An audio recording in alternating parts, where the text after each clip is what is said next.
자, 오늘 이 말씀을 가지고 능력으로 사는 인생, 2016년도 시작하면서 이게 복음의 시작이라고 다시 한번 말씀을 통해서 한 해를 시작을 했습니다. 그 복음으로 산다는 것, 복음으로 사는 인생, 또 은혜로 산다는 것, 어떤 삶인가 우리가 살펴보았습니다. 오늘은 능력으로 사는 그런 인생, 또 신앙의 모습이 어떤 모습의 의미이고 또 삶인지를 함께 생각해 보려고 합니다. 여러분들은 능력 받고 싶으세요? 능력 받고 싶으세요? 받고 싶으신 분만 아멘. 자, 어떤 능력을 사모하십니까? 어떤 능력? 아마 저마다 사모하는 그런 능력들이 있을 거예요. 성경을 보면 크게 두 가지로 우리 믿는 자가 가질 수 있는 능력을 이야기합니다. 첫 번째 능력은 은사적인 능력이에요.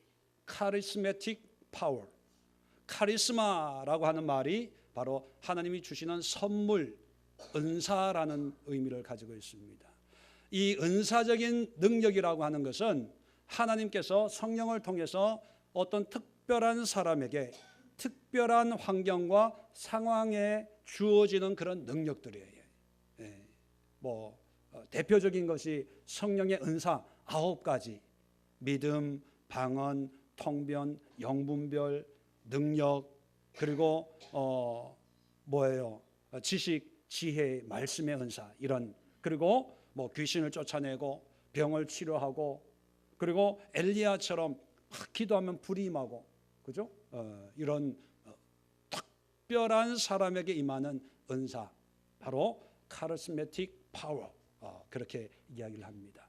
두 번째는 믿는 자는 예외 없이 누구에게나 주어지는 그런 능력을 우리가 일반적으로 자발적 은사다, 자발적 능력이다, 그렇게 표현합니다.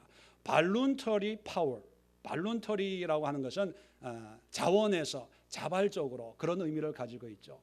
이것은 성령이 능력을 주시고 안 주시고를 떠나서 하나님을 믿고 예수님을 믿으면 그 믿음 안에 자동적으로 자연스럽게 우리 삶에 드러나는 그런 능력들이 있다는 것입니다. 마가복음 9장 23절을 보면 예수님께서 뭐라고 말씀하시냐면 할 수 있거든이 무슨 말이냐, 믿는 자에게는 능히 하지 못할 일이 없느니라, 그런 말씀을 하셨습니다. 믿는 자에게는 능히 하지 못할 일이 없느니라. 옛날 성경에 능치 못할 일이 없느니라 이렇게 번역을 했었는데, 능치 못할 일이 없는 능력, 이 능력은 어떤 능력일까요? 은사적인 능력일까요? 자발적인 능력일까요? 내용을 보면 변화산에서 내려와서 귀신 들린 아이의 아버지가 예수님에게 할 수 있거든 귀신을 쫓아내 주십시오 부탁을 했을 때 하신 말씀이 이 말씀이거든요. 이 말씀을 하시고 귀신을 쫓아내줬어요. 제자들이 나중에 묻습니다. 예수님, 왜 예수님은 되고 우리는 안 됩니까? 그랬을 때 기도 외에는 이런 유가 나갈 수 없느니라. 기도를 통해서 어떤 초자연적인 능력을 행할 때 이것은 은사적인 능력을 의미하는 겁니다. 자, 그러면 은사적인 능력을 가지고 있는 사람과 가지고 있지 않는 사람이 있을 수 있죠. 왜? 모든 사람에게 준 게 아니니까. 자, 그러면 은사적인 능력을 가지고 있는 사람과 은사적인 능력이 없는 사람을 놓고 볼 때 누가 믿음이 좋아요? 누가 믿음이 좋아요? 은사적 능력이 있는 사람의 믿음이 좋다라고 생각하는 그 생각이 잘못된 거예요. 똑같이 믿음이 좋은 거예요. 단지 이 사람에게는 하나님이 그런 은사적인 능력을 주신 거예요. 왜 줬는지는 몰라요. 왜? 하나님이 주신 거니까. 그래서 우리는 일반적으로 능력 있는 그런 주의 종, 예언을 하고 손만 대면 넘어지고 엎어지고 방언이 터지고 입신하고 이런 분들의 믿음이 좋다고 생각하고 아주 추앙을 합니다. 그리고 본인도 기도해요. 주여 나도 저런 능력을 주옵소서. 여기서부터 우리의 삶이 신앙이 흔들리기 시작을 하는 거예요. 왜냐하면 하나님의 능력에 대해서 오해를 하기 시작하는 거예요. 왜? 초자연적인 것, 사람들이 보고 놀라는 것을 그게 무조건 좋다고 생각하는 거예요. 여러분, 성경에서는요, 은사적인 능력이 좋은 게 결코 아닙니다.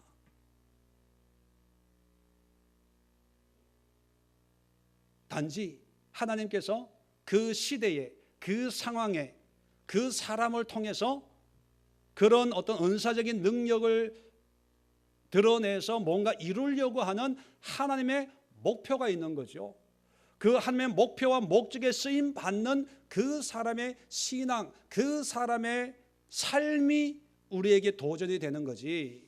사람들은 삶은 보려고 하지 않고 드러나는 현상, 능력만 보고 나도 방언하게 해주세요, 나도 통변하게 해주세요, 나도 영분별하게 해주세요, 나도 예언의 말씀에 지식의 말씀, 지혜의 말씀을 주세요. 그 드러나는 능력만 사모해요. 왜? 그 능력이 있으면 믿음이 좋다고 생각하니까. 일반적으로 그런 은사가 임하는 사람들은 그런 은사가 임할 정도로 믿음이 신실한 분들이 대부분이죠. 신실하니까 그런 은사를 허락해 주시는 거죠. 그런데 은사가 중요한 게 아니라는 거예요. 빌립보서 4장 13절에 보면 또 이런 말씀이 있습니다. 내게 능력 주신 자 안에서 내가 모든 것을 할 수 있느니라. 능력 주시는 자 하나님 안에서 나는 모든 걸 할 수 있다. 이 말씀을 받고 이제 나는 뭐든지 할 수 있는 능력자라고 생각을 합니다.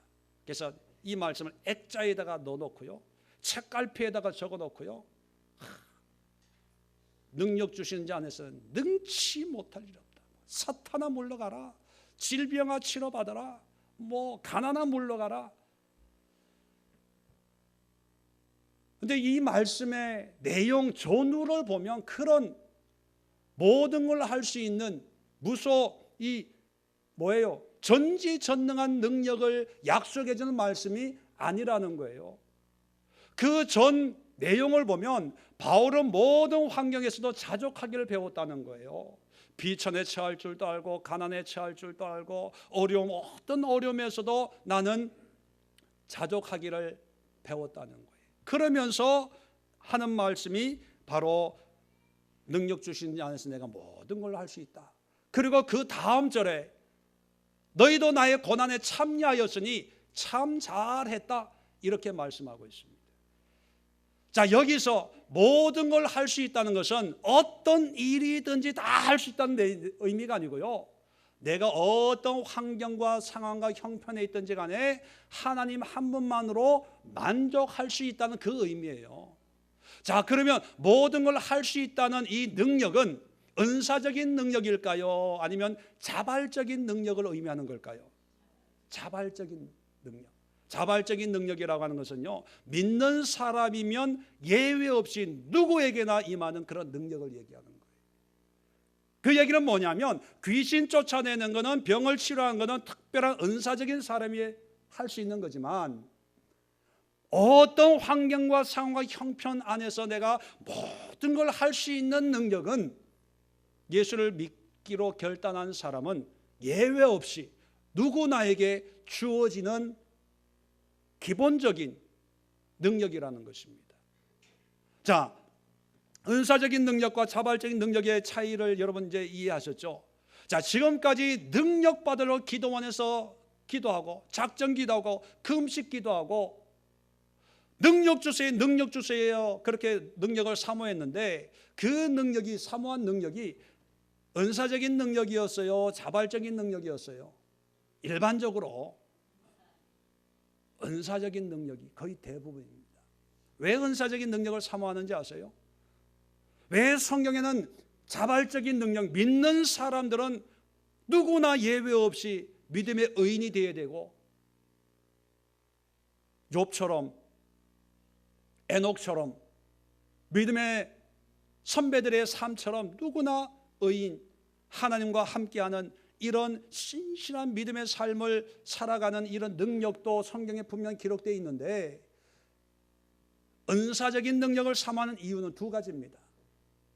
첫 번째, 은사적인 능력은요, 초자연적인 능력이기 때문에 사람들이 놀라거든요. 이런 능력을 가지고 있으면 내 속이 어떻든 간에 이 능력을 통해서 내가 사람들에게 높임을 받고 존경을 받고 인정을 받을 수 있어요. 내 존재가 드러나기 가장 쉬운 것이 이 은사적인 능력이에요. 암병 한번 고쳐보세요. 암 환자, 말기 암 환자 데려가 고쳐보세요. 여러분들이 나를 쳐다보는 눈빛이 달라요. 이게 아니에요. 이런 눈빛이 아니라니까요. 집에서 내가 사모하고 싸우고 찢고 뽑고 했던지 간에 하여튼 벌떡 일으키면요, 주의 종, 대접이 달라요. 대접이. 그러니까 사모하는 거예요. 두 번째 이유는요, 이 은사적인 능력은 내가 별로 할 게 없어요. 기도만 하면 일어나는 거예요. 안수만 하면, 뭐만 하면, 어떻게만 하면 즉각적으로 하나님의 그런 표적과 이적이 일어나니까 내가 투입한 수고에 상대적으로 결과는 엄청나니까 쉽거든요. 우리가 전도할 때 그런 생각 가질 때 있잖아요.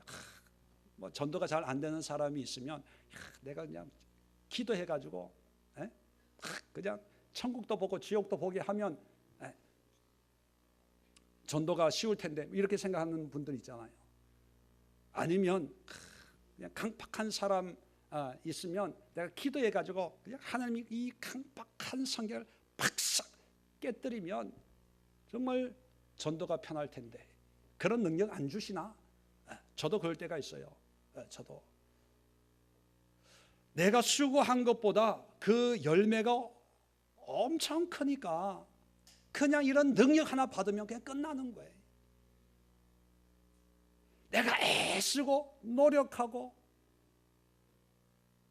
내가 고생하고 수고하는 것보다 그냥 이 능력 하나 받아버리면, 그래서 사람들이요 여기에 미혹에 넘어가요. 뭐 죄송한 미혹이라 그래서 잘못된 그런 생각이 맞아, 야, 고생할 필요 없이 수고할 필요 없이.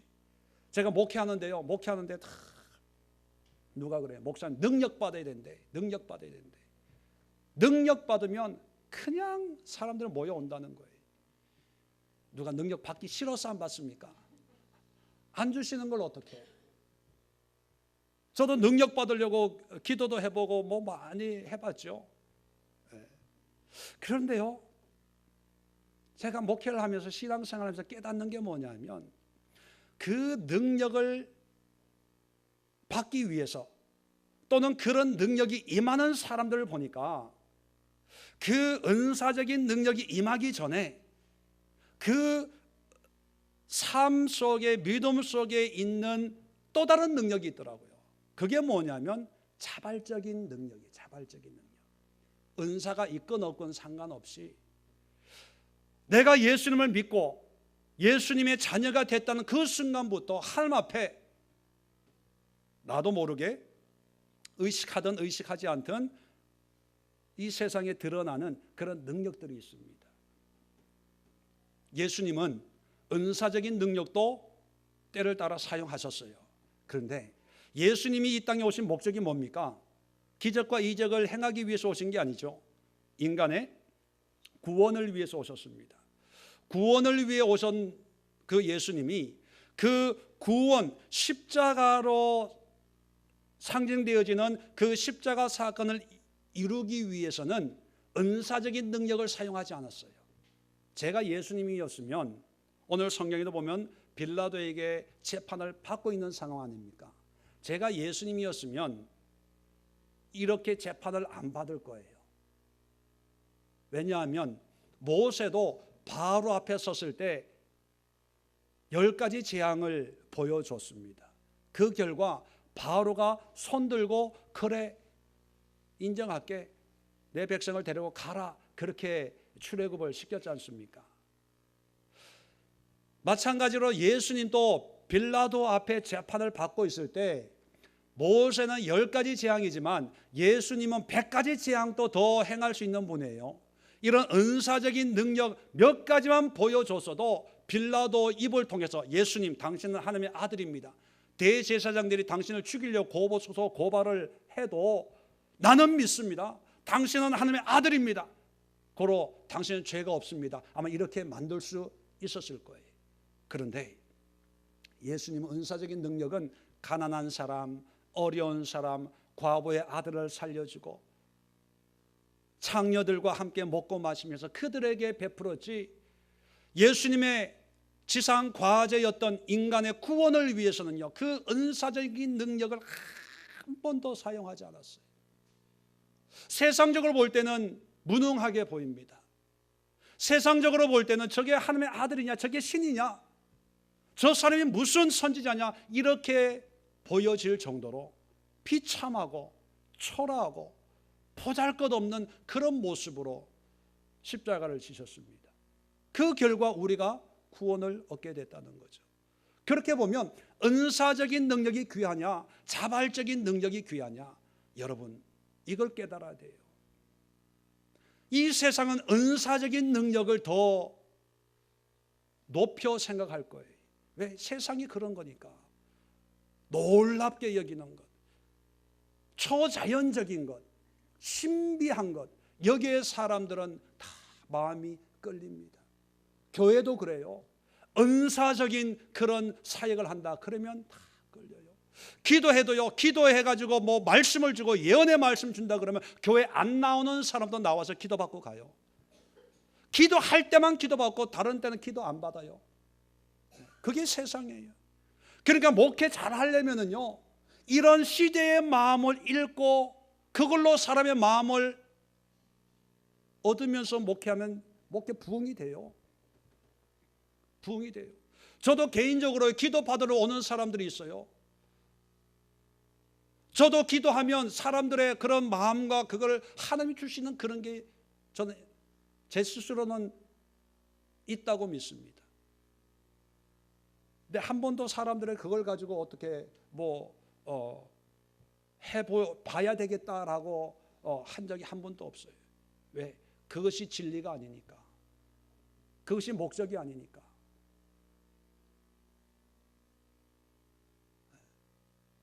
근데 사람들은요, 은사적인 것이 대단한 줄 알아요.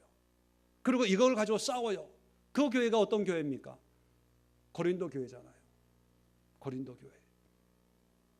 예수님은 은사적인 능력을 가지고 계셨으면서도 예수님의 목적을 달성할 때 행하신 능력은 자발적인 능력이다. 이렇게 정리를 하세요. 자발적 능력이 하나님의 영광을 드러내요. 그럼 은사적인 능력은 뭐 하는 거냐? 예수님이 어떤 분인가를 알려주는 표적에 불과한 거예요. 표적. 성경 공부할 때 말씀드린 표적은 뭔가 알려주는 사인의 의미밖에 없어요. 그게 전부가 아니에요. 방언하냐 방언 못하냐 이게 전부가 아니에요. 방언하는 사람은 방언하세요. 방언 못하는 사람은 그냥 하나님이 나에게 은사를 안 주셨나 보다 라고 생각을 하고, 또 방언 못하는 분은 혹시 하나님이 나에게 은사적으로 방언을 주실지 모르니까 한번 사모해보자, 이것밖에 없어요. 방언하니까 믿음 좋고 방언 못하는 게 믿음 없고 그게 아니에요. 다 하나님이 기뻐하는, 만족하는 그런 믿음의 모습입니다. 단지 그런 믿음을 가지고 어떠한 능력으로 하나님을 섬겨나갔는가, 이게 중요하다는 거예요. 자, 오늘 우리가 능력으로 사는 인생이라고 할 때 이 능력은 은사적인 능력이 아닙니다. 자발적인 능력인데, 이 자발적인 능력의 의미가 뭐냐? 오늘 예수님께서 십자가를 지시기 위해서 빌라도 법정에서 재판을 받고 있는 이 장면 속에 예수님이 은사적인 능력이 아니라 자발적인 능력의 모습으로 우리에게 전해주는 메시지를 통해서 우리가 어떤 신앙과 믿음을 가지고 살아가야 될 것인가 살펴보려고 합니다. 자, 첫 번째, 능력으로 산다고 할 때 그 능력은 뭐냐면 세상 앞에서 믿음으로 당당하게 서 있는 것이 능력입니다. 다시 말하면 불신의 세상 속에서, 불신자들 속에서 믿음을 가진 내가 두려워하지 않고 염려하지 않고 당당하게 그 앞에 서 있는 거예요. 그들과 속에 살아가는 거예요. 지금 예수님은 제자들이 다 도망을 간 상태입니다. 예수님을 따르는 사람들이 다 버리고 혼자 남았어요. 외롭죠. 두려움이 있을 거예요. 또 쓸쓸함도 있을 거예요. 원망도 있을 겁니다. 그런데 예수님은 모든 것을 초월해서 빌라도 앞에 서 있습니다. 자, 어떤 모습으로 서 있습니까? 우리가 영적인 은사적인 능력이라고 하면 어떻게 돼야 돼요? 이 그림이 어떤 모습이 돼야 돼요? 비록 왕이지만, 총독이지만, 세상의 권세자지만 예수님 앞에 무릎을 꿇어야 되지 않습니까? 하나님의 아들이 오히려 심판하고 정죄하고 판단하는 그런 그림을 그릴 때, 야, 예수 믿는 자에게는 이런 능력이 있구나. 이게 우리가 기대하는 능력의 모습입니다. 직장에서도 믿는 사람이 잘 돼야 되고, 학교에서 믿는 사람이 성적이 좋아야 되고, 믿는 가족이 더 행복해야 되고, 믿는 회사가 더 매출이 늘어나야 되고, 이게 우리가 생각하는 그런 믿음의 능력인데, 오늘 그림을 보면 거꾸로 됐어요. 거꾸로. 아니, 거꾸로 된 것이 아니라 세상적으로 된 거죠. 세상의 권세가 예수님을 판단하고 있습니다. 그런데 그래서 세상은요, 믿는 믿음이 약한 것 같고, 세상의 총독의 권세가 예수의 권세보다 더 힘이 센 것 같고, 세상의 권세가 예수를 죽여라 하니까 죽이잖아요. 그걸 보고 어쩔 수 없이 세상의 권세에 순종해야 되는 거 아니냐 이렇게 생각하지만, 여러분, 하나님의 우리에게 주신 능력은 세상을 반드시 이겨야 그것이 능력인 게 아니에요. 하나님이 우리에게 주신 능력은요, 예수를 믿는 그 순간부터 세상이 어떠하든지 간에, 세상의 권세와 권력은 나를 어떻게 판단하든지 간에, 나는 나를 구원해 주신 예수 그리스도 그보다 한 분만을 믿고, 사람들은 다 손가락질하고 비웃고 조롱해도요, 나 혼자 믿음으로 당당하게 세상 앞에 기죽지 않고 서 있는 것이, 그것이 하나님이 우리에게 주신 능력입니다. 오늘날 그리스도인들 보면요, 교회에서는 당당해요. 예배 드릴 때는 당당해요. 그리고 말할 때는요, 하나님을 얘기하고 예수를 얘기하고 십자가를 얘기하고 성경을 얘기합니다. 그런데 세상에 나가는 순간부터 세상에는 입을 닫아요. 왜? 안 믿는 자들이니까, 모르는 사람들이니까. 세상에서는 그냥 존재감 없이 그냥 살다가 교회 문턱만 넘어오는 순간부터는 또 기고만장하는 거예요. 내가 받은 은혜, 내가 알고 있는 성경 지식, 신앙 지식. 세상에만 나가면 또 입 닫아요. 원망하고 한숨 짓고 짜증 부리고 다 하고, 교회만 오면 또 그러면서 기도는 주여 능력 있는 삶을 살게 하옵소서. 여러분, 잘못된 거예요. 그건 능력 있는 삶이 아닙니다. 성경은 우리가 두 가지 되라고 얘기를 하고 있습니다. 대표적인 게 처음에는 뭐예요? 소금이 되라. 두 번째는 뭐예요? 빛이 되라. 자, 마태복음 5장을 한번 찾아보겠습니다. 우리의 신앙의 개념이 잘못됐기 때문에 삶이 잘못되는 거예요. 삶이 잘못되니까 구원이 잘못되는 거예요. 자, 마태복음 5장을 열어보면 우리가 잘 알고 있는 13절 이하에 보면 너희는 세상의 소금이니, 자, 소금입니다. 자, 소금이 만일 그 맛을 잃어버리면 무엇으로 짜게 하리요? 후에는 아무 쓸데없이 다만 밖에 버려져 사람에게 밟힐 뿐이니라. 자, 여기서 소금을 생각해 봅시다. 자, 소금의 능력은 뭘까요? 네, 짜게 하는 것. 네, 소금의 능력은 짜게 하는 거예요. 자, 분명하죠? 자, 이 소금을 통해서 짜게 하는데 이 짜게 하는 이유가 뭐예요? 음식을 맛있게 하기 위함입니다. 그죠? 네. 소금을 넣는 이유가 간을 맞춰서 찌개를 맛있게 끓이기 위함이에요. 자, 그럴 때, 자, 조리하는 요리사 입장에서는 음식을 맛있게 하잖아요. 그게 목적이죠. 그런데 소금의 입장에서는 목적이 뭐예요? 음식을 맛있게 하는 게 목적입니까? 짜게 하는 게 목적입니까? 소금의 목적은 짜게 하는 거예요. 다시 말하면 소금의 능력은 어디에 가든지 짜게 하는 게 목적이지 음식을 맛있게 하는 게 목적이 아니에요. 여러분 이해를 하세요. 음식을 맛있게 하는 목적은 누구의 거예요? 요리사의 거예요. 소금은 무조건 짜게 하는 거예요. 그래서 음식이 짜게 됐든지 싱겁게 됐든지 그것은 요리사의 몫이에요. 소금은 무조건 짜게 하는 거예요. 자, 그럴 때 소금이 짜게 하기 위해서는 어떻게 해야 됩니까? 자기가 녹아져야 돼요. 녹지 않으면 짠맛을 낼 수가 없어요. 짠맛을 내지 못하면 어떻게 된다고요? 밖에 버려져서 사람들에게 밟히는 것밖에 되지 않아요. 그래서 소금의 능력은 뭐다? 소금의 목표는 짜게 하는 거고 그 목표를 이루기 위해서 소금이 해야 될 노력은 뭐예요? 녹는 거예요. 그래서 소금의 능력은 녹아짐에 있는 거예요. 이해가 되세요?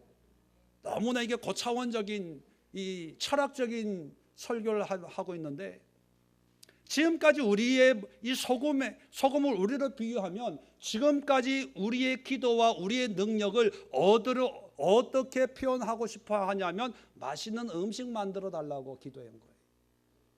찌개를 맛있게 끓이게 하옵소서. 왜? 내가 개입이 되어 있으니까. 이 나물 무침을 맛있게 무쳐지게 하옵소서. 왜? 내가 여기 개입이 되어 있으니까. 이걸 현실적으로 비유하면요, 우리 가정을 화목하게 해주세요. 우리 직장을 매출이 몇백억 늘어나는 그런 기업으로 되게 해주세요. 왜? 내가 수고하니까. 그것이 우리 그리스도인 능력이라고 착각을 하고 열심히 노력을 했어요. 그러니까 돼요, 안 돼요? 안 되죠. 안 돼. 우리가 무슨 능력이 있어요? 안 돼요. 그러니까 이게 꼬이는 거예요. 하나님이 우리를 소금으로 부르셨다는 그 의미는 뭐냐면 이제 우리의 목표가 달라지는 거예요. 찌개가 맛있게 되고 안 싱거워지고는 요리하는 하나님의 손에 맡기는 거예요. 하나님이 요리사거든요. 맡기고 우리가 하는 일은 짜게만 하면 되는 거예요. 소금의 맛을 내기 위해 내가 녹아지기만 하면 돼요. 그러면 많이 녹아지면 하나님께서 맛을 보고 더 넣을 때는 더 넣고 더 적게 넣을 때는 적게 넣고 너무 짜면 물을 붓고 그건 하나님이 하실 일이고 소금의 입장에서는요 잘 녹아지는 거예요. 잘 녹아지는 거. 녹아지는 거예요. 녹는 게 능력이에요. 녹는 게. 그러면 우리가 소금의 마음을 가지고 가정에서 직장에서 일터에서 교회에서 능력 있는 신앙생활을 한다는 얘기는 뭐예요? 어느 곳에 가든 내가 낮은 자가 되고 섬기는 자가 되고 하나님의 말씀이 드러나고 예수 믿는 사람은 참 저런 사람이야. 그 예수의 향기, 예수의 맛, 신앙의 맛을 사람들로 하여금 느끼게 하는 그 일만 열심히 하면 교회 부흥은 누가 한다? 하나님이 하는 거예요. 가정의 행복은 누가 주시는 거다? 하나님이 하는 거예요. 그런데 소금이 요리사가 할 일을 걱정하고 있어. 자기는 녹아지지도 않으면서 마음은 꼭 닫고 요리사가 어떻게 요리하나 한번 보자. 소금을 집어넣어야 되는데 자기는 녹일 생각 안 하고 왜 소금을 써야 간장 쓰지? 왜 귀찮게 나한테 그래? 간장 있잖아. 진간장 몇 방울 넣으면 되는데 왜 그러고 있어요? 그러면서 능력 있는 그리스도인의 삶을 기도하고 사모하고 있다는 거예요. 자, 빛도 한번 봅시다. 빛. 16절이에요. 자, 15절에 보면 이 빛은 등불이에요. 등불. 호롱불 외에 기름 부어서 2000년 전에 그것을 등경 위에 두어서 집안 모든 사람을 이게 비추는 거예요. 자, 16절입니다. 이같이 너희 빛이, 우리가 빛입니다. 빛이 사람 앞에 비추는 거예요. 자, 빛의 목적은 뭐예요? 비추는 거죠. 비추면 뭐를 비추는 거예요? 세상을 비춰요? 어둠을 비춰요? 그래서 어둠을 몰아내요? 자, 어둠을 몰아내기 때문에 우리는 빛이 되어야 되고 빛의 능력을 갖기를 소원합니다. 그런데 그게 아니라는 사실을 좀 깨달으세요. 성경을요, 내가 보고 싶은 대로 봐요. 설교하고 싶은 대로 설교해요. 왜? 여러분이 빛이니까 여러분이 가는 곳곳마다 어둠이 떠나갑니다. 귀신이 떠나갑니다. 이런 설교를 하고 설교를 들으면 힘이 나거든요. 다 마음이 막 움직이거든요. 성경 보세요. 성경.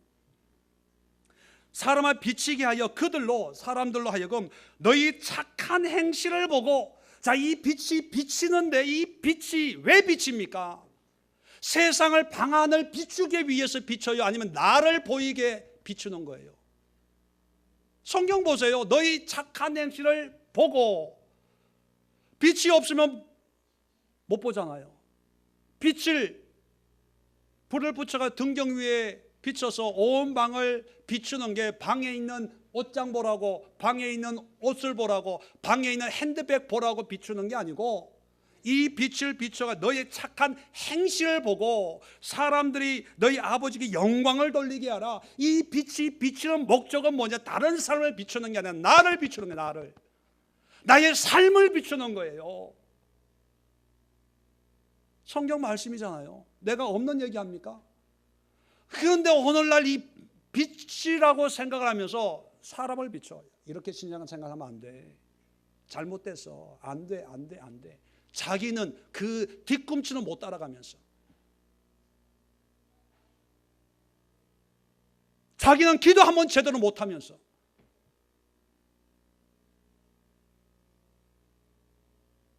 자기가 빛이래요. 예수님은 이 땅에 빛으로 오셨습니다. 빛이 비추되 세상이 깨닫지 못하더라. 예수님이 오신 것은요, 보세요. 복음서를 통해서 예수님이 누구인가를 드러내시잖아요. 예수님 자신을 비춰요. 기적과 이적과 표적을 통해서, 천국 복음을 통해서 가난한 자, 병든 자, 창녀들, 바리새인들, 서기관들과 함께 죄인들과 먹고 마시면서 나를 드러내는 거예요. 나를 보고 믿으라는 거죠. 나를 보고 하나님의 나라가 어떤 것인가를 알라는 거죠. 예수님이 이 땅에 오셔서 소금처럼 빛처럼 자기를 태우는 인생이었습니다. 태워도 자기의 생명까지 다 태우시고 이 땅의 삶을 마감하셨습니다. 이게 능력이에요, 여러분. 다른 게 능력이 아니에요.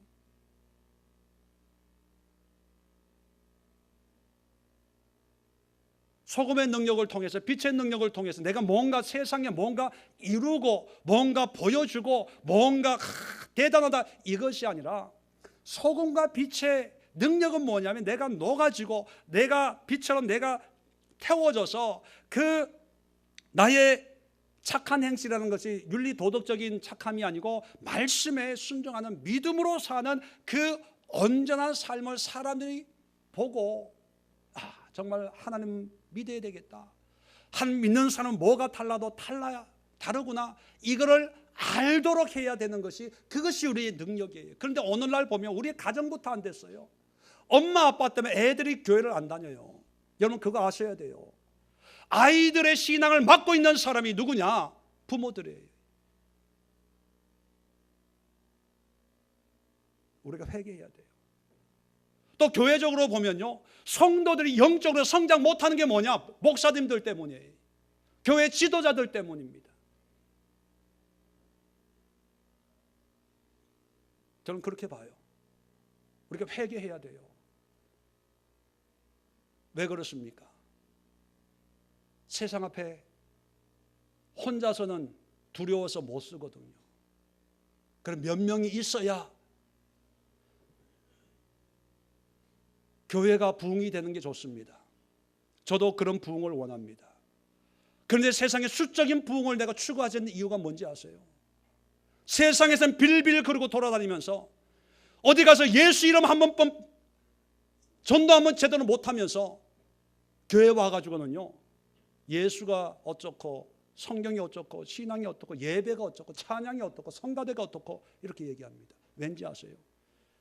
무리의 힘을 믿는 거예요. 무리의 힘. 혼자 있으면 기죽고요, 여럿이 있을 때 떳떳한 거예요. 마음이 안정감이 되는 거죠.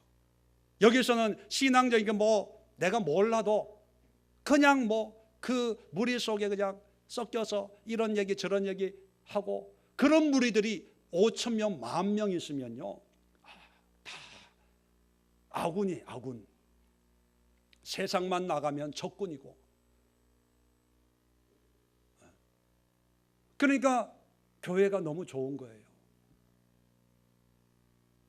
안식처죠. 그런 교회는 의미가 전 없다고 봅니다.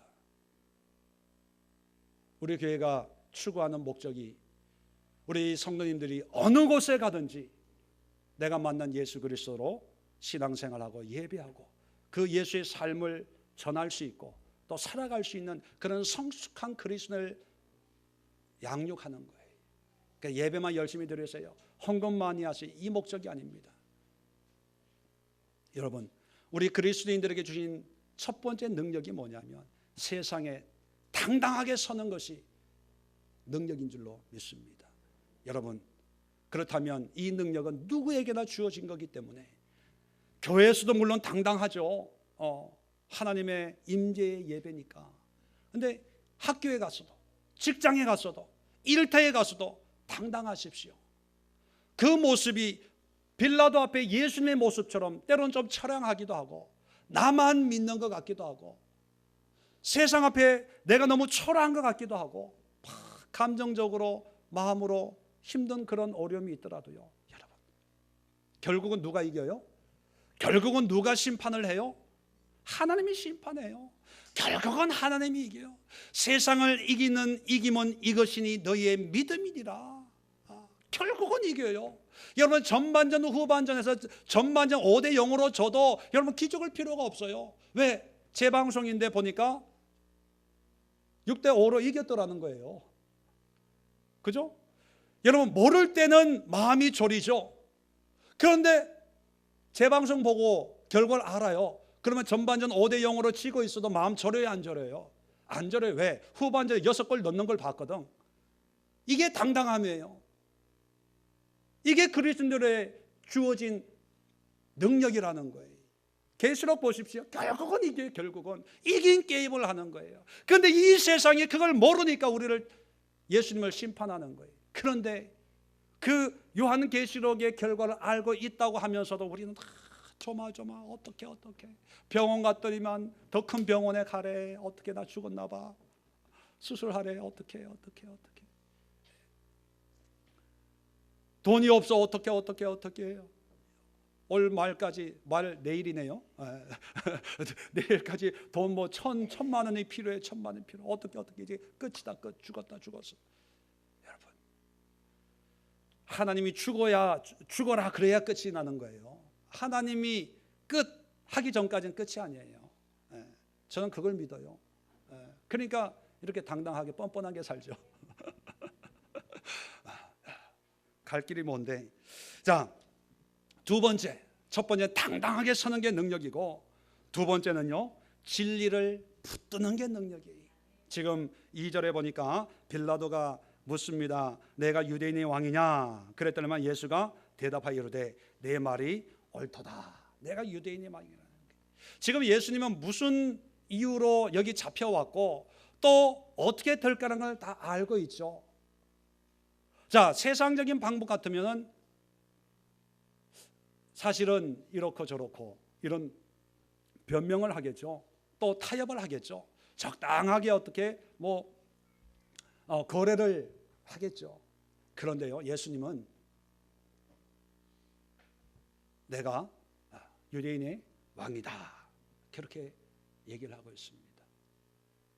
예수님이니까, 예수님 정도니까, 또 어떤 분들은 예수님은 어차피 십자가 져야 되니까 뭐 이렇게 할 수밖에 없지 않냐, 이렇게 얘기할 수도 있지만, 예수님이 우리에게 보여주시는 것은요, 어떤 환경 속에서도 내가 버릴 게 있고 붙잡을 게 있다는 거예요.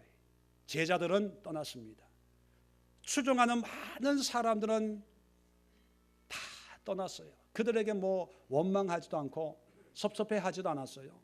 예수는 다 떠날 걸 알았거든요. 버릴 건 다 버렸습니다.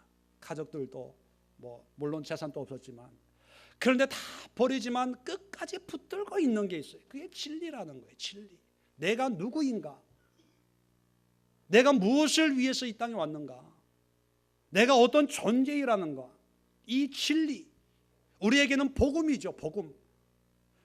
여러분, 요한복음 15장에 보면 포도나무의 비유가 나옵니다. 나는 참 포도에 너희는 가지다, 그런 말씀을 합니다.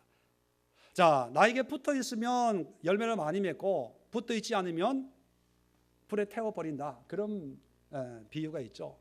자, 이 포도나무 가지, 우리가 가지라 그랬거든요. 이 가지의 능력은 뭘까요? 열매를 많이 맺는 겁니까? 아니면 붙어 있는 겁니까? 이제 좀 이렇게 개념이 좀 서죠. 많은 사람들이 가지의 능력이 뭐냐면 열매를 많이 맺는 거라고 생각해요.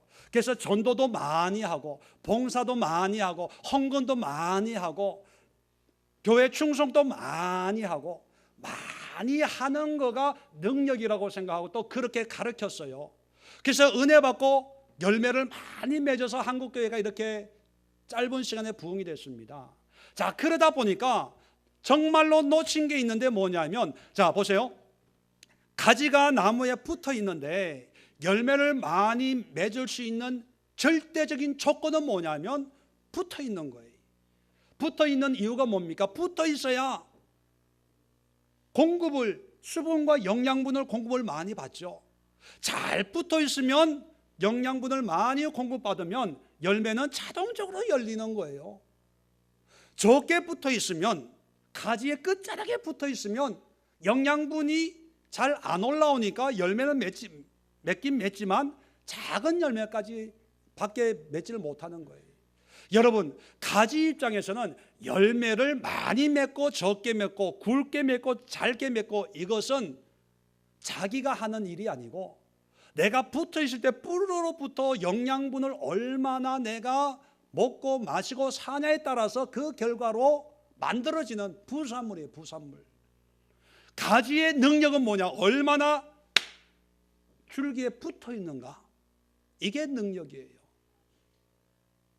하나님의 진리의 말씀 속에 내가 얼마나 확고하게 신뢰감을 가지고 믿음으로 주님을 믿고 있는가? 이 믿음이 되면요, 삶 속에는 자연스럽게 열매가 맺혀요. 신앙생활에 열매가 없다, 이것은요 안 붙어 있는 거예요. 안 붙어 있는 거. 지금까지 신앙생활하면서 내가 전담은 제대로 못했다, 안 붙어 있다는 증거예요. 하나님의 은혜의 공급에 연결되어 있으면 안 하고 싶어도 열매는 자동으로 맺히는 거예요. 만나면 예수 얘기하지 않을 수가 없는 거예요. 은혜의 얘기하지 않을 수 없는 거예요. 근데 열매가 없는 거, 안 붙어 있는 거예요. 안 붙어 있는 거.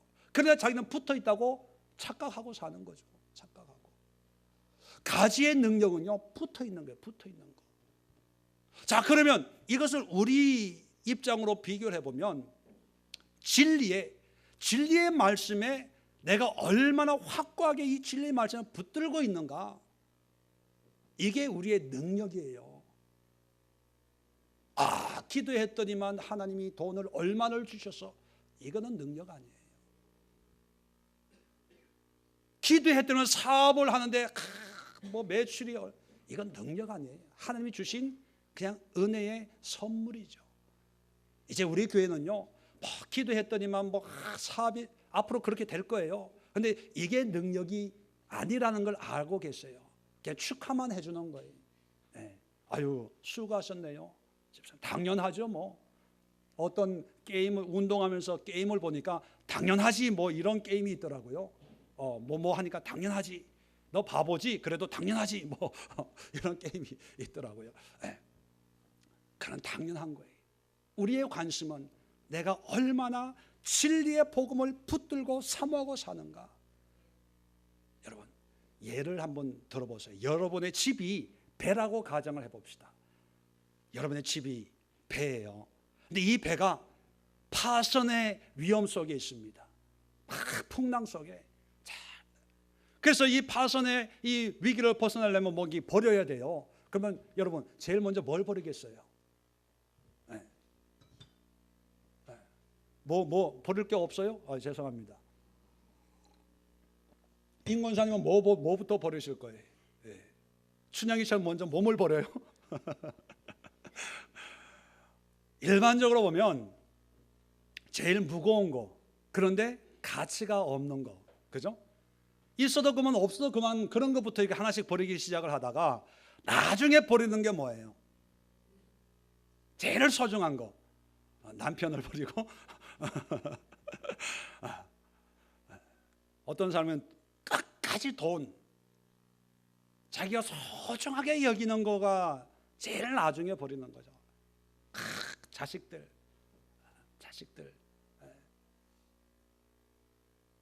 자, 예수님께서 다 이제 버리는 과정 가운데 있어요. 십자가 나중에는 옷까지 다 버리잖아요. 물까지 다, 피와 물까지 다 버리는데 빌라도 앞에서 다 배반하고 다 떠났지만 끝까지 진리를 붙들고 있어요. 십자가상에서도 내가 다 이루었다. 하나님의 진리의 말씀을 끝까지 붙들고 있습니다. 오늘날 우리의 신앙을 보면 어려움이 찾아오고 위기가 찾아오면 제일 먼저 조금 고민하다가 버리는 게 신앙적인 걸 많이 버리는 것 같아요. 먼저 예배를 버려요. 왜? 내가 피곤하니까. 조금만 아프면 예배를 버려요. 쉬어야 되니까. 조금만 경제적으로 어려우면 헌금부터 버려요. 내가 살고 봐야 되니까. 조금만 바쁘면 기도하고 봉사하는 거 버려요. 왜? 내가 아니어도 누가 하니까. 조금만 힘들고 좀 어려운 일 생기면 신앙적인 걸 먼저 버립니다. 왜? 그 얘기는요, 그만큼 하나님과 붙어 있지 않다는 거예요. 근데 그 버리면서도요, 무슨 미혹에 빠져 있냐면, 이래도 난 하나님을 믿는다고 얘기합니다. 근데 그 믿음은요, 열매를 맺는 믿음이 될 수가 없어요. 왜? 붙어 있지 않으니까.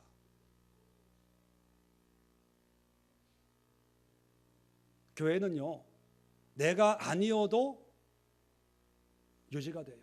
제가 담임 목사지만 담임 목사가 바뀌어도 유지가 돼요. 그런데 이 교회를 통해서 하나님을 섬기는 이유가 뭐냐면, 이 교회가 우상이어서가 아니라요, 이 교회를 통해서 내가 하나님에 대한 믿음을 이 교회를 통해서 표적으로 보여주는 거거든요. 그래서 여러분 신앙생활 하는데 그렇게 단순하게 신앙생활하지 마세요. 그렇다고 해서 이 교회가 구원을 좌지우지하고 그런 의미는 아닙니다. 하나님과 내가 믿음으로 영적으로 붙어 있는 그런 가시적인 표적이에요. 근데 오늘날 신앙생활 하는 거 보면 너무나 편하게 내 위주로 신앙생활해요. 바쁘면 충분히 예배를 안 드려도 되는 거, 그리고 시간 나면 예배 드릴 수 있는 거, 그러면서도 나는 하나님의 자녀고 하나님의 아들이고 믿죠. 구원은 아마 받을 수 있을, 그것 때문에 구원 받고 안 받고의 문제는 아니라고 생각합니다. 그런데 어디에 문제가 생기냐? 능력의 문제가 생겨요. 능력의 문제. 하나님이 우리에게 주신 믿음으로 말미암아 주시는 이게 능력이 나타나지 않고 늘 환경에 지배당하고 상황과 형편에 흔들리는 신앙밖에 살지 못해요. 예수님처럼 어떤 환경 속에서 당당하게 시대를 거스르고 환경을 거스를 수 있는 믿음의 담력의 삶을 결코 살지 못하고요, 늘 밀물 썸물에 끌려다니는, 환경에 흔들려버리는 그런 삶밖에 안 돼요. 저는 개인적으로요, 그런 삶이면 난 끊습니다. 결단을 해버려요. 안 하면 안 했지, 직장 그만두면 그만뒀지, 타협하지 않습니다. 용납하지 않아요. 혼자 하면 했지 같이 안 해요. 내가 어려우면 어려움을 택하지, 그런 사람들 뒷바라지 하면서 전전긍긍하기 싫어요. 왜요? 우리는 이 세상 능력으로 살아갈 수밖에 없습니다. 왜요? 세상은 더 악해집니다. 세상은 더 갈등하게 만들어요. 더 힘들게 만들어요. 그런 세상 가운데 왔다 갔다 하는 사람이 있으면요, 다른 사람들도 왔다 갔다 하게 만들어요. 그 결과 능력이 없는 교회가 되는 거예요. 능력 없는 신앙인이 되는 거예요. 제가 참 가슴 아픈 말을 들었는데 무슨 말이냐면요, 한국교회 아버지가 없다는 거예요. 여러분, 존경할 만한 분 계세요? 신앙적으로.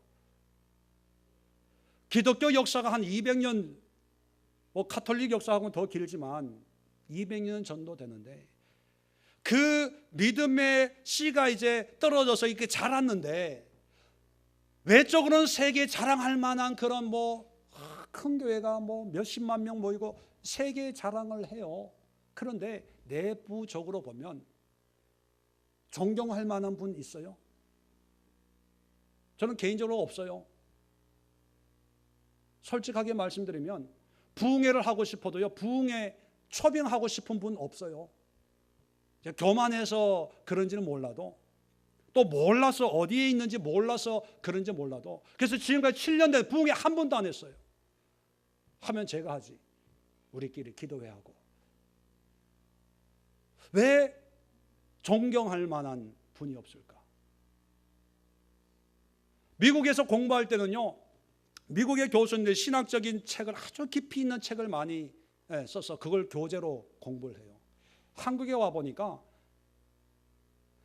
한국의 신학적인 깊이 있는 교재 쓴 분이 없어요. 그런 책이 없어. 보니까 미국에 있는 원서 번역에서 공부하고 있어요.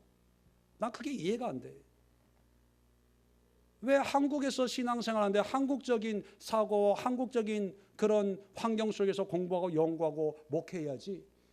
제가 미국에 공부할 때 한국에서 유학 온 목사님들 이해가 안 돼. 왜 미국에서 목회할 분들이 아니고 한국에 갈 분들인데 왜 여기서 공부해? 한국에서 공부하지. 이해가 안 돼요.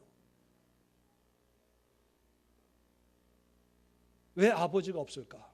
끝까지 진리를 붙들고 계시는 분이 없다는 거예요. 처음에는, 개척할 때는, 처음 시작했을 때는 진리에 붙들려 있어요. 근데 어느 정도 성장하다 보니까 진리가 아니라 세상의 권력도, 세상의 맛도, 세상의 인기도, 세상적인 물질도, 이게 맛보기 시작하다 보니까 아버지가 되지 못하는 거예요. 아버지가. 그 결과 교회에 능력이 없어지는 거예요. 보세요. 요즘에 교회에 능력이 있어요? 없어요? 우리끼리 얘기 있어요? 없어요? 세상의 교회 얘기. 여러분, 전번에 동성애 그 다큐멘터리를 우리가 봤지만, 동성애 퀴어 축제할 때 시청 앞에서 기독교에서 나가서 피켓 들고 이렇게 반대 시위도 하고 그랬습니다. 다큐멘터리 안 나왔지만요, 그 모습을 보고 그 동성애 그 단체에서 뭐라 그러는지 아세요? 교회에서 이렇게 반대하니까 힘들지 않겠습니까? 물어봤더니만 그 동성애 단체에서 저렇게 해야 된대요. 해주는 게 고맙대요. 그래 매스컴 타니까. 상대로 여기질 않는 거예요. 게임 상대가 안 된다고 생각을 하는 거예요. 너희들이 그래도 시대의 흐름은 그냥 간다. 너희가 이렇게 나와서 기독교 방송에서 TV에서 나와서 촬영을 하면서 자기네가 드러난다는 거. 자기네끼리만 하면 사람들 관심을 안 가지는데 기독교에 반대하고 이렇게 갈등이 있으니까 무슨 일인가 궁금해가 더 본다는 거예요. 저것들 별로 신경 안 쓴다는 거예요. 그런 존재가 교회가 돼. 우리끼리만 우리만의 천국이에요. 지금 우리만의 잔치예요. 여러분 그걸 알아야 돼요. 앞으로 가면 더 합니다. 더해. 미국의 대통령으로 도널드 트럼프라는 사업가가 출마를 했잖아요. 그 대통령 공약 중에 하나가 뭔지 아세요? 미국에서 내가 대통령이 되면 교회를 지켜주겠대요. 공화당이니까 보수거든요. 여러분 충격 안 받으세요?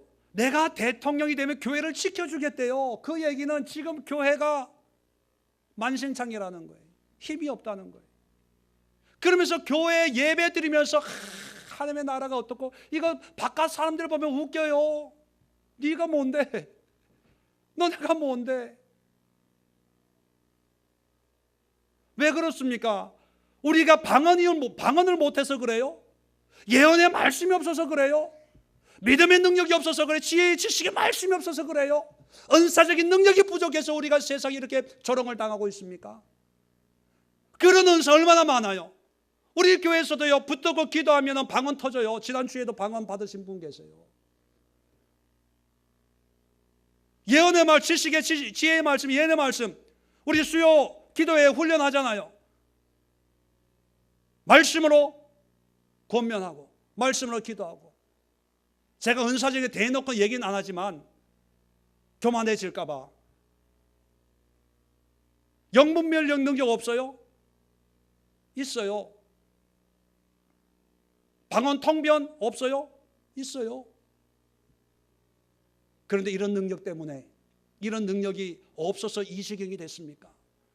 있잖아요. 진리를 붙잡는 능력이 없어서 그래요. 붙잡긴 붙잡아도 여기서만 붙잡는, 예배 때만 아멘 한번 하는 걸로 끝, 믿습니다 한번 하는 걸로 끝. 세상에서는요, 음란에 다 빠지는 거예요. 젊은이들이 술 취함에 다 빠지는 거예요. 사업하면서 비리와, 얼마 전에 보세요. 장로님이 방산 비리입니까? 그리고 정치, 성완종 뭐 이런 분들이 죽으면서 이름 남겨가지고, 예수님은 저들의 죄를 용서하옵소서 그랬는데 죽으면서 저들의 죄를 기억하옵소서 그러면서 포켓에 넣어놓고 죽고요. 왜 능력이 없어요? 진리를 붙드는, 끝까지 우린 진리를 붙잡아야 돼요. 직장 구하기 힘들어도요, 진리를 붙잡아야 돼요. 먹고 살 거 없어도요, 진리의 말씀에 순종해서 헌금 이런 거 드려야 돼요. 헌금 많이 하라고 또 그렇게 이것만 듣지 마시고, 과연 우리가 뭘 붙잡아야 되고, 다 직장도 떨어지고 건강도 떨어지고 내 모든 걸 떨어져 내가 붙잡고 있는 그것이 무엇인가를 여러분 깨달으라는 거예요. 세 번째, 간단하게 말씀을 드리겠습니다. 세 번째는요, 믿음으로 순종하는 것이 능력입니다. 믿음으로 순종하는 것. 오늘 3절부터 5절까지 보면 4절에도 빌라도가 묻습니다. 왜 아무 대답도 없느냐. 또 5절에도 보면 아무 말씀으로 대답하지 아니하셨다. 그렇게 기록이 되어 있습니다. 예수님은 침묵하셨어요. 여러분, 침묵의 의미가 뭐겠습니까? 세상의 능력은 뭔지 아세요? 누가 나를 고발하잖아요. 그러면 세상의 능력은 내가 잘 변론을 해가지고 내 주장을 관철시켜서 세상의 고발이 헛되다는 것을 증명하는 것이 세상의 능력이에요. 맞아요, 아니에요? 그죠? 유능한 변호사가 누굽니까? 잘 변호해서 죄가 있음에도 불구하고 없게 만드는 것이 유능한 변호사예요. 그런데 그런 면에서 보면 예수님은 무능하기보다는 무지하고 어리석어요. 죽이려고 하는 이 재판에 변론을 안 해요. 변호를 안 해요. 침묵합니다. 왜 침묵할까요? 예수님은 고발하는 그 고발에 변명할 이유가 없기 때문입니다. 왜냐하면 예수님의 뜻은 대제사장들이 고발하는 것을 통해서 나의 억울함을 푸는 목적이 아니고 뭐예요? 죽는 게 목적이에요. 죽음 앞에 뭐 변명할 게 있어요? 자칫 잘못해가지고 변명 한마디 했다가 빌라도가 은혜 받고 목사님 예수님 죄가 없으시네요. 하나님의 아들이신 분이 어떻게 저한테서 재판을 받겠습니까? 무릎을 꿇고 예수님 저 안수 기도 좀 해주세요. 이렇게 돼보세요. 이러면 세상적으로 보면 야 예수 대단한 사람이네, 멋있는 사람이네, 나 예수 믿을래 라고 할 수 있겠지만 하나님 입장에서는 이놈 봐라, 너 죽어야 돼, 너 사는 게 목적이 아니고 너 죽어야 돼, 그러잖아요. 하나님의 뜻하고는 상반되는 모습이거든요. 그러니까 예수님은 할 말이 없어서가 아니라 예수님은 하나님의 뜻에 순종하기 위해서 침묵하는 거예요. 그것은 뭐냐면 사람들이 볼 때 빌라도는 놀라워해요. 왜? 이런 사람이 없거든요. 죽음 앞에 침묵하고 그 고소 고발을 그대로 받아들이는 사람이 없거든요. 어떻게 했으라는지. 참새도 죽을 때는 뭐 하고 죽는다? 짹하고 죽는데 예수님은 침묵하거든요. 그러니까 놀라는 거예요. 근데 예수님 입장에서는 놀랄 일이 아니에요. 왜? 내가 여기까지 걸어오는 것은 죽기 위해서, 하나님의 뜻을 위해서 걸어가는 건데 변명할 이유가 뭐가 있겠다는 거죠. 다시 말하면 예수님의 마음에는요, 하나님 앞에 순종하는 것밖에 없어요. 이 순종의 능력이 우리 그리스도인들에게 있어야 됩니다. 세상을 전도해보면요, 세상 사람들은 우리의 믿음을 나를 설득시켜봐, 나를 이해시켜봐, 그렇게 얘기합니다. 네가 나를 이해시키면 믿을게, 그렇게 얘기합니다. 여러분, 신앙은 이해시키는 게 아니에요. 여러분, 신앙을 구걸하지 마세요. 신앙을 싸구려처럼 믿어달라고 얘기하지 마세요. 비참한 거예요. 그렇게 싸구려가 아닙니다. 세상이 나를 몰라주고 교회가 부흥이 안 된다고 뭐 거기에 기죽지 마세요. 우리가 믿는 그 믿음은요, 세상에 돌아다니는 발로 차이는 그런 신앙이 아닙니다. 그런 교회가 아니에요. 그런 십자가가 아니에요. 믿음은요, 확신의 영역이에요. 신앙은 믿음의 영역이에요. 그 믿음은 뭐냐면 하나님께 순종하는 겁니다. 우리가 세상에 보여줄 수 있는 능력은 기도했더니만 사업이 커졌다, 기도했더니만 좋은 대학교 들어갔다, 기도했더니만 뭐가 이루어졌다, 이걸 보여주는 게 능력이 아닙니다. 우리가 세상에 보여줄 수 있는 능력은요, 하나님의 뜻에 순종하는 거예요. 순종. 하나님이 나에게 이런 말씀을 주어서 나는 이렇게 살아갑니다. 그 모습을 세상은 조롱할 수 있어요. 비웃을 수 있습니다. 아직도 그 정도밖에 안 되냐? 아직도 그꼴밖에 안 되냐? 야, 불교 다니는 사람은 지금 집 사가지고 50평 아파트로 이사 갔는데 너는 아직도 전세냐? 이런 소리를 들을 수 있어요. 그런데요, 우리가 세상과 경쟁해가지고 불교 다니는 사람 60평이면 우리는 100평에 이사 가는 것이, 그것이 그리스도인의 능력이 아니고요, 그들이 100평에 가든 50평에 가든 외국으로 휴가를 떠나든 놀러를 가든 상관없이 하나님이 오늘 성령께서 나에게 주시는 그 말씀에 내가 순종하며 날마다 하나님의 뜻을 따라 살아가는 그 삶이 능력이고, 그런 삶을 통해서 이 세상이 우리 앞에 무릎을 꿇게 되는 거예요. 믿음은 역설적인 거거든요.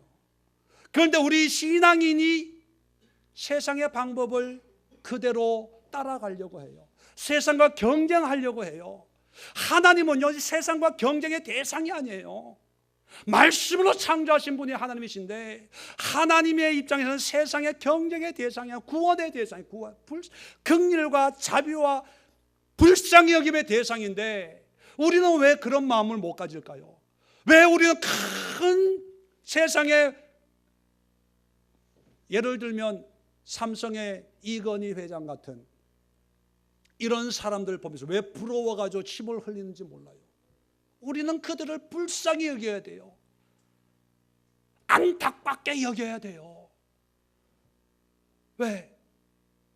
하나님이 우리에게 주신 능력은 그들과 경쟁해가지고 그들보다 더 큰 부를 쌓는 것이 능력이 아니고,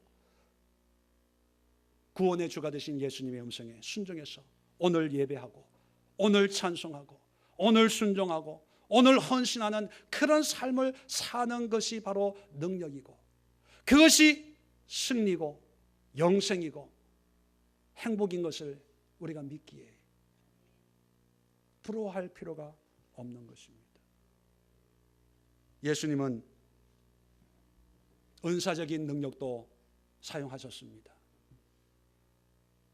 그러나 그 은사적인 능력을 통해서 자발적인 능력을 통해 십자가를 지셨다는 것입니다. 초대교회 성도들도요, 은사적인 능력을 사용했습니다. 그러나 초대교회가 핍박 속에서도 하나님의 나라를 세워나갈 수 있었던 것은 이름 없는 한 사람 한 사람의 성도들이 그 삶 속에서 핍박과 맞서 싸우며 복음을 붙들고 순종하며 순교의 길을 걸어갔기 때문에 초대교회에 부흥이 있었습니다. 초대교회 시대에 핍박의 대상이 있던 기독교가 로마를 정복하고 세계를 정복할 수 있었던 이유는 방언과 예언과 통변의 능력으로 세계를 바꾼 것이 아니라 한 사람 한 사람의 성도들이 구원의 은혜에 자발적으로 동참하면서 행했던 이 능력으로 세계를 바꿀 수 있었습니다. 한국교회 초기에 일제의 어려움과 가난의 어려움 속에서도 오늘날 같이 이렇게 부흥의 은혜를 누릴 수 있었던 것도 어찌하든지 나는 가난해도 부유하신 하나님을 믿고 따르는 믿음의 고백으로 능력의 교회를 세웠습니다. 그런데 오늘날 우리의 현실을 보면 그 아름다운 능력들이 너무나 약해지고 있습니다. 그 이유가 뭘까? 바로 하나님이 우리에게 누구에게나 베풀어 주신 이 능력이 있는데 이 능력을 능력으로 인정을 하지 않아요. 이것이 하나님이 우리에게 바라시는 능력의 삶의 고백인 것을 깨닫지를 못하고 엉뚱한 것을 추구합니다. 크고 좋고 창세기 에덴 동산으로 표현하면 부함직하고 먹음직하고 탐스럽게 할 만한 그게 다 마음이 빼앗겨. 그냥 남들에게 인정받을 수 있는 것. 헌금 봉투 가지고 오세요. 기도해 줄게요. 예언의 말씀. 500만 원 안 가지고 오면 환자 안수 안 해준대요. 어떤 기도원에. 돈 가지고 오래요. 부흥회 때 직분별로 헌금하래요. 이름 불러가면서 기도해줘요.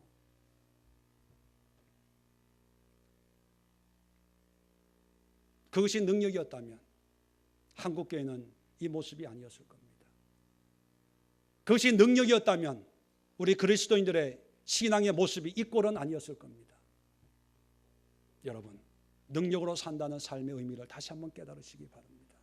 무엇이 능력이고 이 시대에 이미 나에게 주어진 능력이 뭔가를 깨닫고 이제 능력의 삶을 살아갈 수 있기를 바랍니다. 단언하건대요, 자발적인 능력이 회복된 사람에게 필연적으로 은사적인 능력이 임해요. 다시 말씀드립니다. 은사적인 능력이 회복이 돼야 자발적 능력이 회복된 거 아니에요. 우리 주변에 은사적인 능력 가지고 있는 분 얼마나 많아요. 목사님들, 부흥 강사들, 그분들 다 지금 어디가 있어요? 이름도 없이 사라졌어요. 왜요? 자발적 능력이 회복이 안 되니까 하나님이 끝까지 안 사용하시는 거예요. 근데 자발적 능력이 회복이 되면 그 사람에게 그 때와 그 환경을 통해서 성령께서 놀라운 역사를 펼쳐 나가실 거예요. 기대하십시오. 소망하십시오. 우리는 약한 존재들이 아닙니다. 우리는 보잘것없는 사람들이 아니에요. 하나님의 자녀고 백성이고, 하나님이요, 지금 작은 무리가 모여있지만 이 사람들을 통해서도 하나님은 이 새로운 시대의 역사를 펼쳐갈 수 있는 분이 하나님이에요. 우리는 소금과 빛이, 우리는 녹기만 하면 돼요. 우리는 우리 자신을 태우기만 하면 돼요. 이 모든 것을 요리하시는 분은 하나님이시거든요. 이 하나님 손에 맡겨지기만 하면 어떤 우리 인생의 요리가 만들어질지 그 누구도 상상할 수 없습니다. 희망을 가지십시오. 소망을 가지십시오. 여기서 대부분은 크게 좀 아멘 해야 이게 축도가 나오는데 믿으시기 바랍니다. 희망을 가지시길 바랍니다. 담대하시길 바랍니다. 진리를 붙드시기 바랍니다. 오늘도 말씀에 순종하시기를 주의 이름으로 축원을 드립니다. 기도하겠습니다. 좋으신 하나님 아버지, 은혜와 사랑을 감사합니다. 오늘 우리에게 필요한 능력은 다른 어떤 것도 아니라 주님이 이 시대에